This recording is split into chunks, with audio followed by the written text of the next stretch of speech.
Sir क्या बोले अभी अभी अभी रुक के बोलेंगे। बम्बई से आप आए तब से एकदम क्या बम्बई से बोले तो सर, लेकिन एक जो आप जो कह रहे हैं कि एलपीजी लापता गैस है,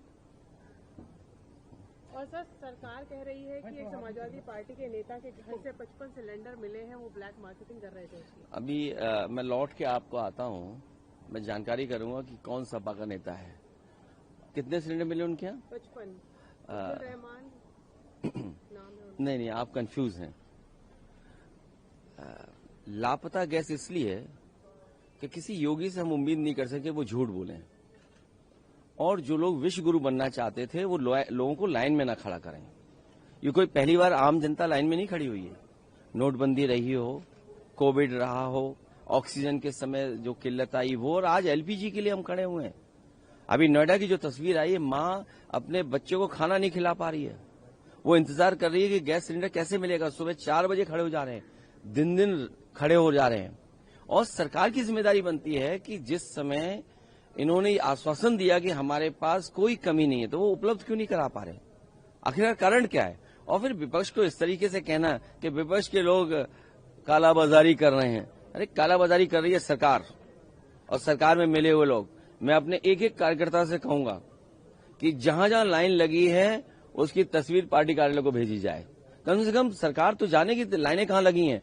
हमारे बहुत सारे साथी घबरा जाते हैं लाइन दिखाने में। कम से कम हमारी पार्टी के कार्यकर्ता जहां भी लाइन लगी होगी उसकी तस्वीर समाजवादी पार्टी कार्यालय में भेजेंगे।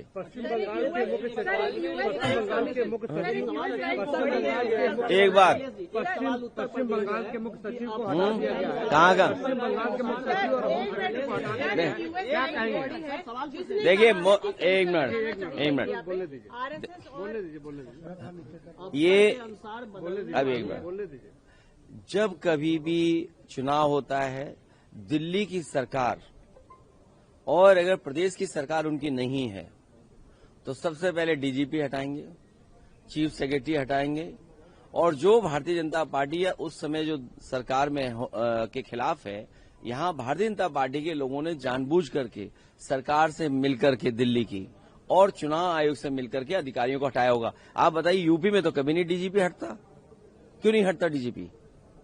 जब जब चुनाव हुआ है यूपी में, चुनाव आयोग को कितनी शिकायतें की गई, कभी चुनाव आयोग ने हटाया क्या? उनके अधिकारियों को हटाया जिनके अधिकारियों के परिवार के चुनाव लड़ रहे थे लोग, और उसी रेंज में सब अधिकारी थे।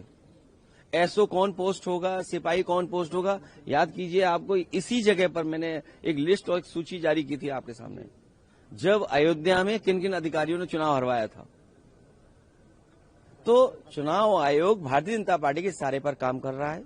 ये बात खुली हुई है, सब जानते हैं, आपके कैमरे जानते हैं, आप जानते हो, पूरा देश जानता है कि चुनाव आयोग बीजेपी के इशारे पे काम कर रहा है। मैंने फॉर्म 7 पकड़ा, हमारी पार्टी के कार्यकर्ताओं ने एक दशरथ को पकड़ा जिसने न जाने कितने फॉर्म 7 से कटवाने के लिए वोट दिए थे।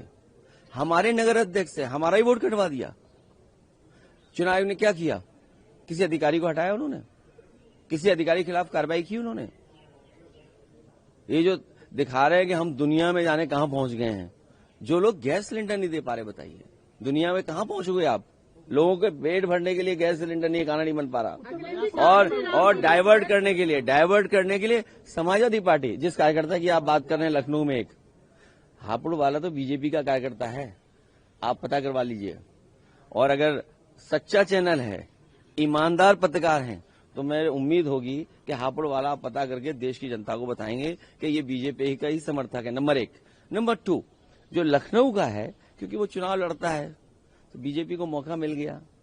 इतने सिलेंडर नहीं पकड़ेंगे जितने आप बता रहे हो। आप बीजेपी की संख्या मत बताइए, भरे कितने थे, खाली कितने थे, आपको नहीं पता होंगे कितने भरे सिलेंडर थे उसमें। ना वो सीज नहीं, सीज अगर हुए हैं तो आपको ये भी तो जानकारी करनी चाहिए थी, भरे कितने थे, खाली कितने थे।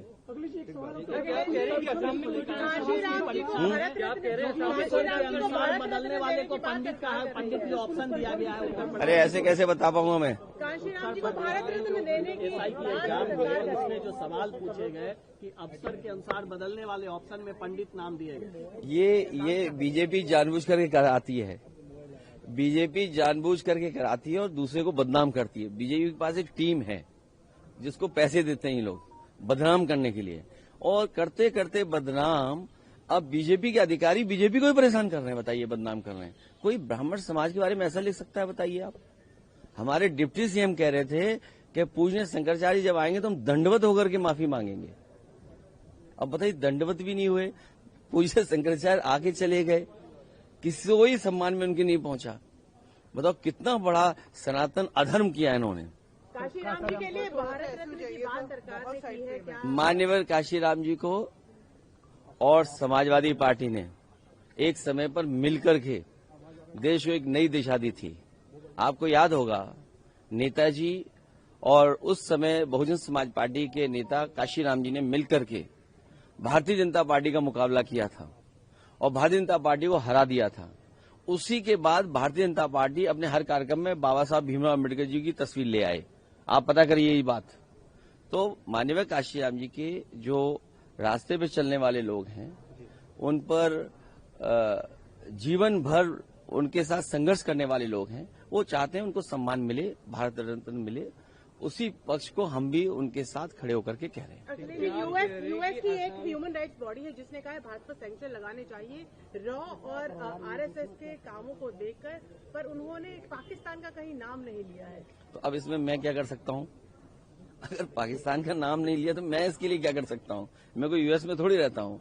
अगर ये अंडरग्राउंड लोग, अनरजिस्टर्ड लोगों पे इतना आरोप लग रहा है तो उन्हें सोचना चाहिए सरकार के लोगों को। मैं कौन हूँ उसमें कुछ कहने वाला? सर, क्या आप कह रहे हैं कि असम में कोई ट्रांसफर नहीं होंगे?